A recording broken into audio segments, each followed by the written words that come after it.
Metabolic reactions. What is metabolism to start with?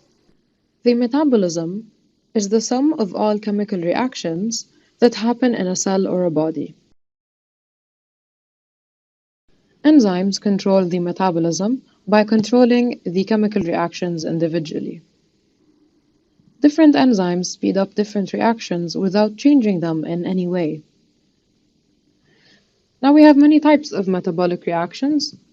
We're going to talk about them. First of all, the first type we're going to discuss is building large molecules from small ones, like for example, building starch, glycogen, or cellulose from glucose.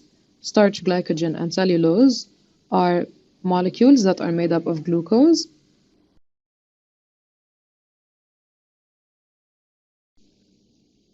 Also building lipids from the simple fatty acids.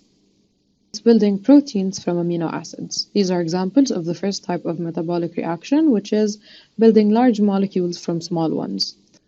And also this happens in plants. In plants, during photosynthesis, glucose is made from carbon dioxide and water. And also, plants use the glucose that they make during photosynthesis and fuse it with nitrate ions to make amino acids. The second type of metabolic reactions is changing one molecule to another. For example, glucose to fructose, and converting from one amino acid to another. We know that we have 20 amino acids, so they can be converted from one to another, and this is one type of metabolic reaction. The third type of metabolic reaction is the opposite of the first. It is breaking down large molecules into smaller ones, like in digestion, for example, we break down the complex molecules into their simple constituents. We break down carbohydrates, lipids, and proteins into their simple molecules.